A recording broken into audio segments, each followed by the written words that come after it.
Hola, ¿qué tal? Gracias por elegir a RT. Les acercamos como siempre las noticias más destacadas de la jornada de los titulares. En España rinden homenaje a las personas que fallecieron por COVID-19 en las residencias de ancianos. Se trata de más de 30.000 decesos. Mientras en la India los hospitales lanzan un mensaje de socorro. Sus pacientes mueren por falta de oxígeno. Jair Bolsonaro, que se pronunciaba en contra de la deforestación en las emisiones y a favor de la lucha por la sostenibilidad ecológica en la cumbre de clima, un día después anuncia recortes del presupuesto para el medio ambiente.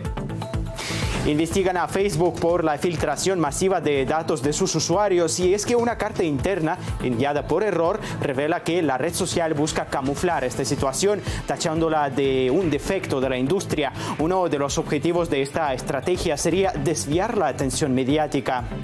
Rusia empieza la construcción de un módulo cósmico que estará listo para el 2025. Será la primera pieza del proyecto de su propia plataforma orbital para independizarse de la Estación Espacial Internacional. Hoy se lo vamos a mostrar en detalle. Tenemos estas y otras noticias durante los próximos 30 minutos de información, así que no cambien de canal.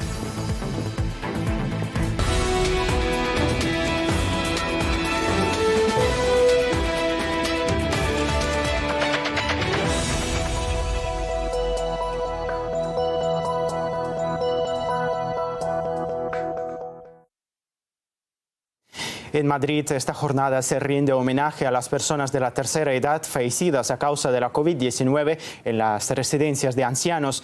En estas instalaciones, la enfermedad tuvo el mayor impacto en España, con más de 30.000 muertes registradas desde el inicio de la pandemia. Nuestro compañero Francisco Guaita tiene el reportaje.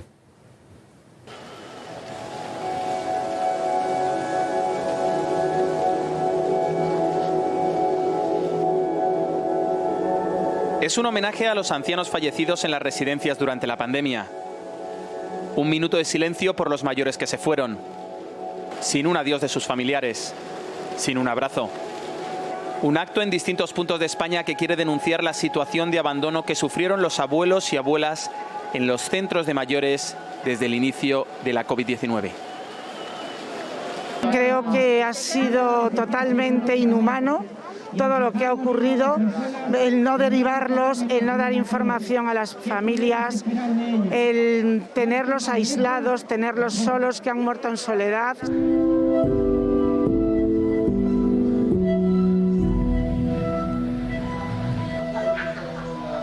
Al comienzo de la pandemia, las residencias de ancianos se convirtieron en la zona cero. En la primera ola, 2 de cada 3 muertos en España fallecieron en un centro de mayores. Algunos de sus familiares reclaman responsabilidades a las autoridades por la mala gestión. Exigimos al Estado que no se lave las manos en esto y que se haga una ley de residencias, un marco estatal legal que establezca unos mínimos para que el modelo de residencia sea digno, no se mercantilice con las personas. En el centro de Madrid, la organización Marea de Residencias realiza una pequeña representación de los meses de angustia que vivieron ancianos, familiares y profesionales de la salud. La denegación de asistencia sanitaria en los hospitales durante los primeros meses de la pandemia y la falta de medicalización de los centros son 2 de las principales quejas de cientos de familiares.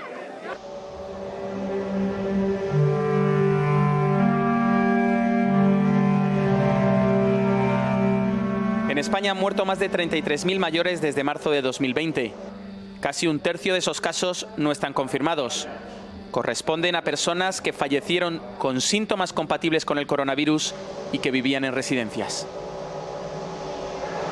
Tiene que depurarse responsabilidades. Hay responsables y esos responsables tienen que salir a la luz. Pero a partir del mes de diciembre de 2020 todo ha cambiado para los mayores. Las residencias se convirtieron en el primer objetivo de vacunación. Responsabilidades. Actualmente los contagios se han desplomado un 95% en las residencias con respecto al año anterior. Ya la situación es segura en los centros de mayores, pero muchos piden justicia por todo lo ocurrido en este año de pandemia. Francisco Guaita, RT, Madrid. La India bate récord de contagios por tercer día consecutivo con más de 346.700 infectados. Solo en las últimas jornadas el número de enfermos con COVID-19 creció en casi 1 millón. La cifra diaria de decesos también aumentó al computarse más de 2.600. Los médicos de los hospitales de Nueva Delhi aseguran que los pacientes mueren debido a la escasez de oxígeno. En ese contexto, el gobierno anunció que utilizan las fuerzas aéreas para transportar los suministros necesarios a las zonas más afectadas. La Organización Mundial de la Salud también mostró su profunda preocupación por la situación en el país y calificó la crisis como un recordatorio devastador de lo peligroso que puede ser el coronavirus. Y nos vamos hasta América Latina, donde el coronavirus tampoco da tregua. En Bolivia, la Procuraduría anuncia que presentará en breve una demanda contra la expresidenta autoproclamada Janine Áñez por las muertes asociadas a la pandemia. El proceso también incluye a otros 6 altos cargos de su gabinete. Todos serán procesados por la falta de respiradores en las unidades de terapia intensiva durante el 2020 debido a la supuesta corrupción. Este sería el 6º caso penal que enfrenta Áñez en menos de 6 meses. En Perú, el gobierno del departamento de Piura declara persona non grata al presidente interino Francisco Sagasti. Según indican, el mandatario destinó a la región unas 9.000 vacunas en lugar de las más de 40.000 que se esperaban en la primera entrega. Lo catalogaron como una falta de respeto al ser esa región la segunda más poblada del país después de la capital. Y en la ciudad brasileña de Manaus, los manifestantes rechazaron la visita del presidente Jair Bolsonaro. Lo responsabilizan de la compleja crisis sanitaria que azota a todo el país. La nación ocupa el 3er lugar por número de casos en el mundo, con más de 14 millones y casi 390.000 decesos.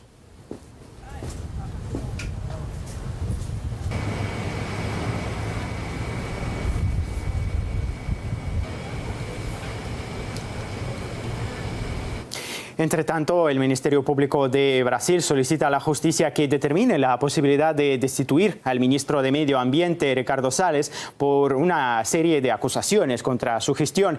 Además, el fiscal general pide definir la viabilidad de los objetivos marcados por Jair Bolsonaro en la cumbre climática. Esto debido a que las acciones del gobierno empiezan a distanciarse de las palabras del presidente. Solo un día después de comprometerse a aumentar los gastos medioambientales, el líder brasileño aprobó un recorte en el presupuesto para este ámbito. Se trata de una reducción del 24% con respecto al año pasado.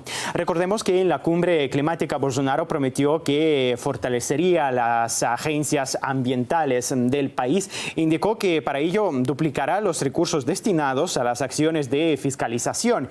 Entre otras promesas, aseguró que acabaría con la deforestación ilegal para el año 2030.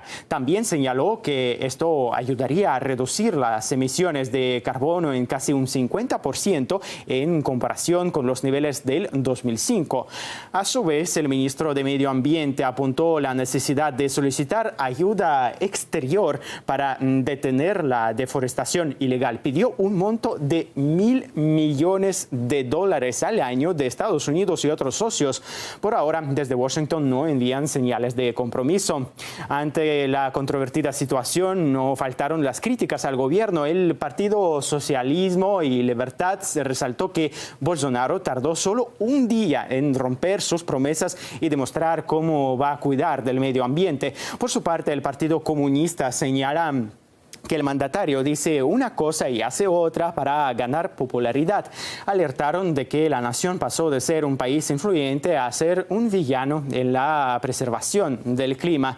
Y ampliamos el tema con el periodista y corresponsal de Página 12 en Brasil, Dario Pignotti, en directo. Hola, Dario, gracias por estar con nosotros. Bolsonaro prometió fortalecer las políticas medioambientales, pero ya toma pasos en la dirección opuesta. Según su opinión, ¿a qué debería esto? Buenos días, un gusto saludarlo. A que los 6 minutos, un poco menos, en los que Bolsonaro habló durante la cumbre convocada por el presidente norteamericano el jueves, fueron solo un espejismo.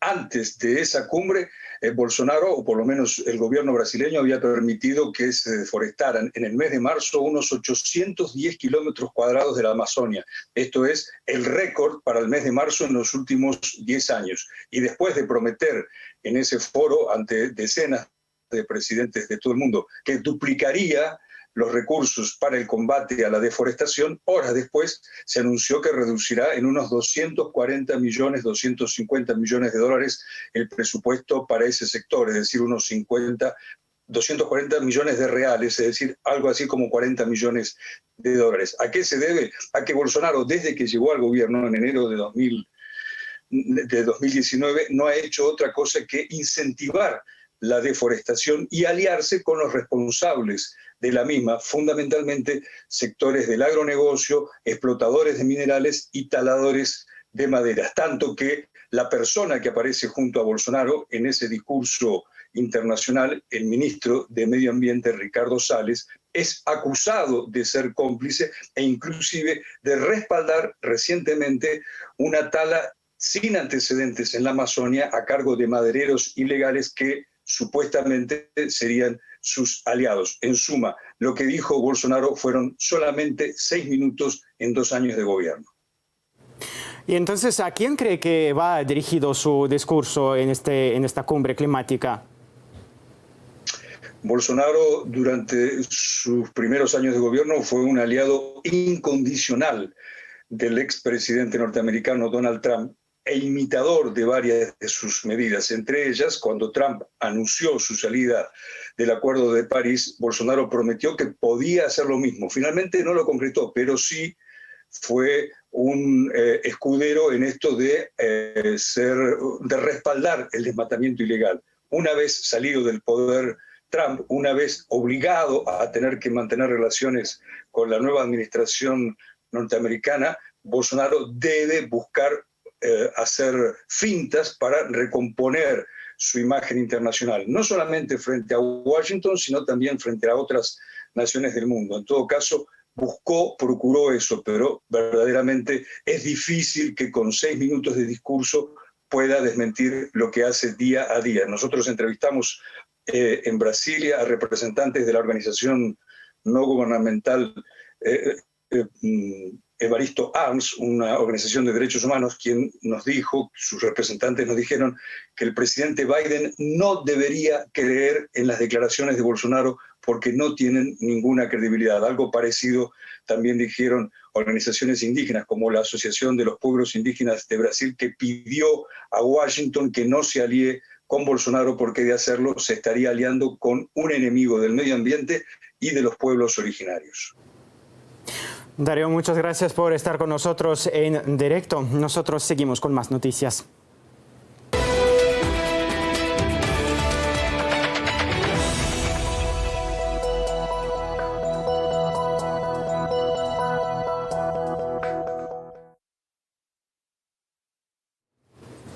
La polémica no abandona a Facebook. La red social enfrenta pesquisas por la fuga masiva de datos de sus usuarios. No obstante, una carta interna de la red enviada por error demuestra que la compañía espera que sus clientes vean esta práctica como algo normal.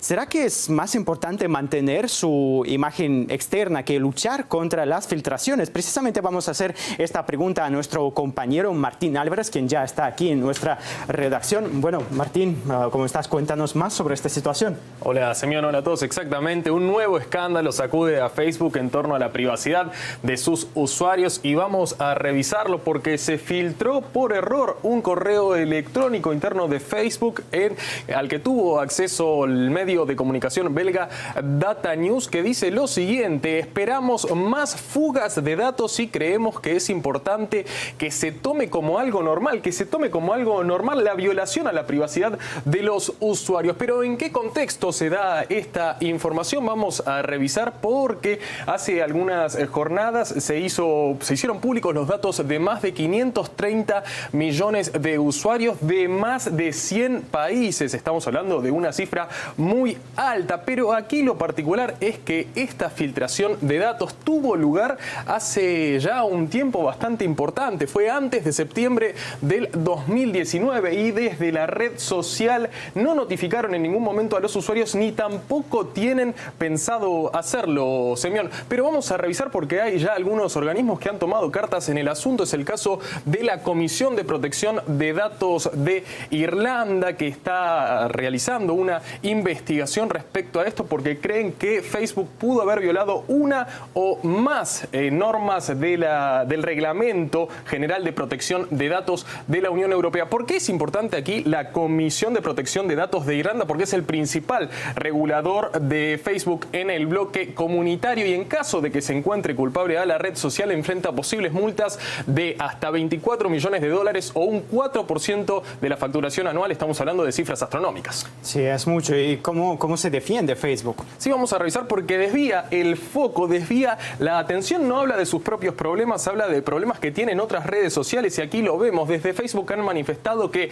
como han demostrado LinkedIn y Clubhouse, ninguna empresa puede eliminar por completo la fuga de datos. Pero ¿qué ocurrió exactamente con estas otras dos redes sociales? Vamos a revisarlo porque en el caso de Clubhouse, esta red social de audios que en estos momentos es furor, hace poco tiempo se han filtrado los datos de 1,3 millones de usuarios. El director ejecutivo de Clubhouse ha desmentido esta información, mientras que en el caso de LinkedIn ha tenido una suerte similar a la de Facebook. Se han filtrado los datos de 500 millones de usuarios. Todo esto incluye información muy sensible sobre los datos de los usuarios, Semyon, y como vemos, siempre los que terminan pagando son los usuarios de las redes sociales.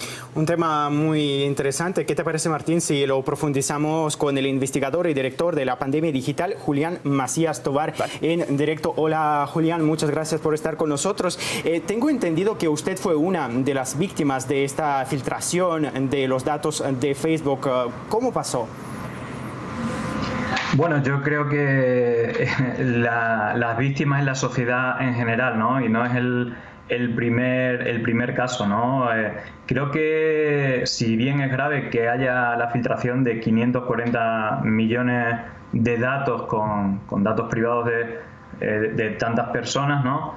Creo que es el último episodio de una serie de irregularidades con el uso de los datos, ¿no? Yo creo que tanto Snowden como Julian Assange ya hablaron de que en realidad Facebook es una plataforma de espionaje, ¿no? En el cual vamos implementando datos de nuestros familiares, de nuestros amigos, y al final hace toda una base de datos que tiene un valor económico muy grande, que no solamente tiene un uso económico, sino que, como se vio con el reportaje, el documental del gran hackeo, son datos que están accesibles para hacer un uso político, geopolítico de los mismos, ¿no? Entonces, bueno, yo creo que no es el primer episodio del uso y la falta de transparencia, ¿no? Más allá de que luego no solamente en la privacidad se han vulnerado los derechos del uso de estos datos, sino que incluso de manera masiva sean filtradas, y sí que creo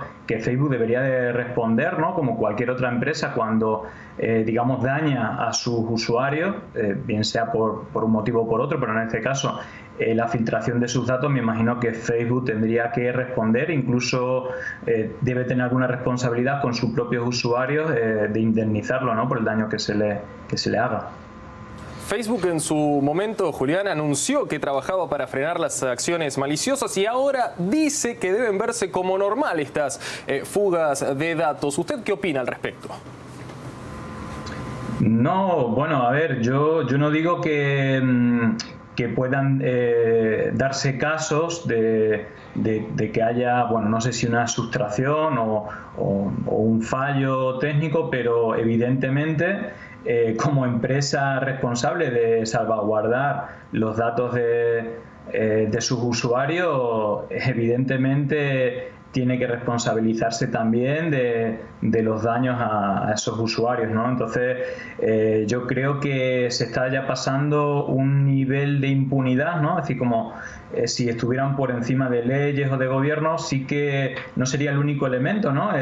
Esa impunidad respecto al uso de los propios datos, sino estamos viendo que son grandes compañías que ganan cientos, miles de millones de dólares, y que incluso a la hora de fiscalizar sus ingresos, digamos que no revierten en la misma medida del dinero que ganan, incluso a la hora de pagar impuestos, ¿no? Es decir, que sería muchos de los frentes, ¿no? que parece que este tipo de empresas está como por encima de los estados, de las leyes, incluso de bueno, no tener que responder ante nada, ¿no? Y sí que creo que hay que dar pasos, digamos, para que respondan, no solamente de hechos como estos, como creo que como cualquier otra empresa, sino también de elementos como una mayor fiscalidad, es decir, que paguen impuestos como cualquier otra empresa pequeña o trabajador normal, ¿no? Es decir, no puede ser que las empresas más grandes que ganen más dinero son las que menos impuestos paguen,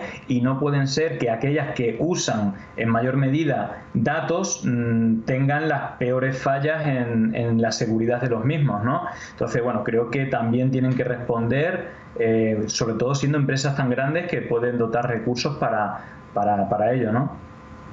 Julián, muchísimas gracias por compartir su opinión con nosotros en directo. Gracias, Martín, también a ti por el informe. Y seguimos en el campo tecnológico, porque los datos biométricos de los estadounidenses también corren el riesgo de acabar en manos ajenas sin autorización. Sobre esta cuestión, 20 senadores propusieron un proyecto de ley que prohibiría a los proveedores de tecnologías de reconocimiento facial vender la información a fuerzas de seguridad y servicios de inteligencia. Una de las empresas de inteligencia artificial que se verá afectada por la legislación es Clearview, cuya actividad ya ha atraído la atención de activistas de derechos civiles. Nicolás Sánchez O'Donovan nos trae los pormenores. Crece la polémica en torno al uso que hacen las agencias estadounidenses de las aplicaciones de reconocimiento facial, concretamente de la aplicación de la empresa de inteligencia artificial Clearview, que utiliza una base de datos con más de nada más y nada menos 3.000 millones de imágenes, obtenidas muchas de ellas de redes sociales como Facebook o Instagram, y también de otros sitios web como por ejemplo YouTube. La herramienta de reconocimiento facial de Clearview está siendo utilizada por departamentos de policía de todo el país para llevar, por ejemplo, a cabo sus detenciones, también por el FBI, que lo utiliza esta aplicación para sus investigaciones, al igual que el Servicio de Inmigración. Pues bien, ahora una coalición de 70 organizaciones de derechos civiles ha pedido al Departamento de Seguridad Nacional que aclare cuál es su relación con la empresa tecnológica, y exigen también el cese inmediato de la contratación de este tipo de servicios. Estas ONGs han enviado una carta al secretario de Seguridad Nacional, a Alejandro Mayorkas, para mostrar su rechazo y también para alertar que las herramientas de reconocimiento facial han dado en muchas ocasiones falsos positivos. Además, denuncian que la empresa tiene vínculos con lo que califican como la extrema derecha y también con el supremacismo blanco, y apuntan a que uno de los fundadores de Clearview, llamado Peter Thiel,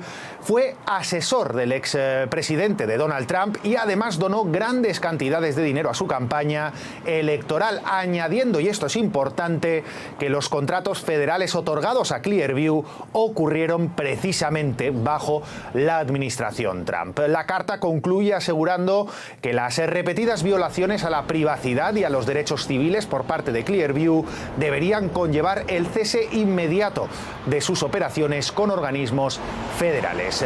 Parte de los firmantes de esta carta son organizaciones que defienden aquí en Estados Unidos los derechos de los inmigrantes. 4 de esas organizaciones han interpuesto ya una demanda para exigir que las agencias estatales hagan público el uso que dan a esa aplicación de reconocimiento facial. Estos grupos temen que se esté abusando de esta tecnología para localizar, detener e incluso deportar a personas indocumentadas. indocumentadas. Las agencias de inmigración se defienden asegurando que solo utilizan esta tecnología para investigar casos criminales graves como por ejemplo el abuso infantil. En la misma línea se muestra el CEO de Clearview. Lo cierto es que la policía aquí en Estados Unidos utiliza ya desde hace algunos años estos sistemas de reconocimiento facial, pero tradicionalmente pues lo hacían limitándose, ¿no? Porque estaban limitados a buscar fotografías que ya estaban en poder de las autoridades, es decir, de personas con antecedentes pues que están en los archivos policiales. La polémica es tal que algunas grandes ciudades ya han prohibido a sus agentes el uso de este tipo de tecnología precisamente por los problemas de privacidad que plantea. Ahora decenas de organizaciones le piden al secretario Mayorkas y por extensión a la administración de Joe Biden que no utilicen esta herramienta. Más noticias en breve. Las autoridades de Indonesia confirman el hundimiento del submarino que desapareció el pasado miércoles. La Fuerza Naval mostró en una rueda de prensa lo que serían posibles fragmentos del sumergible. A bordo de la nave se encontraban 53 tripulantes y según los cálculos las reservas de oxígeno debían haber acabado esta jornada. Comentando las posibles razones de la tragedia, las autoridades afirman que se trataría de daños causados por la alta presión externa. Nueva tragedia en Colombia, la número 30 en lo que va de este año. Según denuncia el Instituto de Estudios para el Desarrollo y la Paz, se reporta que en el oeste del país un grupo armado atacó a 3 menores de edad y uno de ellos falleció a causa de las heridas. La agresión se suma a una creciente ola de actos de violencia.